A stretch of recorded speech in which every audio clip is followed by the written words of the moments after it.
This is Unit 2, Week 1, Question 11, what is federalism? Federalism is a really important power and concept in the United States. Power is fragmented in the U.S. not just between branches at the national level, President versus Congress, but it's also divided between national, state, city. So there's overlapping jurisdiction. Some powers belong exclusively to one level or one branch. Other powers, other areas overlap. For example, coining money is exclusively a federal power of Congress. However, maintaining law and order or police, there are police forces for cities, states, branches of government, airports. There's all kinds of different groups of law enforcement at multiple levels. So maintaining public order is an overlapping jurisdiction. Federalism is the fact that there's governments, certain powers are shared, and certain ones are specific to one branch or the other. And it's not just nation or state. It could be city, county, air quality district board.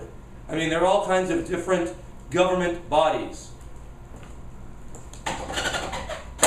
Specifically, in terms of the national, the national executive is the president. The national legislative is Congress. The national judicial is the federal court system, which has 90 district courts, 11 courts of appeal, and of course the highest level is the U.S. Supreme Court. All of those are national branches. Then at the state level, there's governor for the executive. State legislature, it depends on the state what they call it. Here in California, we call it the California State Legislature.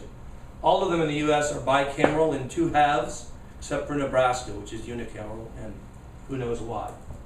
In judicial, the state court system is also modeled on the national, where there's a superior court. If there's a murder trial, the trial will be held in the superior court.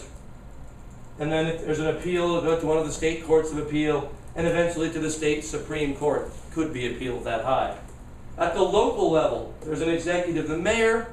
The legislative that writes the laws is the city council. The judicial that interprets is municipal court. Some cities don't have that. Some cities, most would be a local superior court would contain most of the issues. By the way, in some cities the mayor is merged with the city council, so they don't have a divided executive and legislative. But the notion here under federalism is that there's government at different levels, which is further broken up at each of those levels.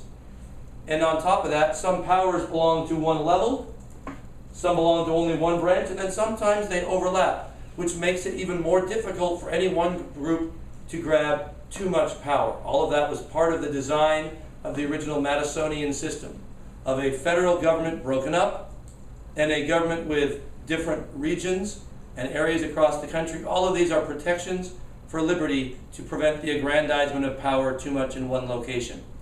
And that's it from the Happy House of History.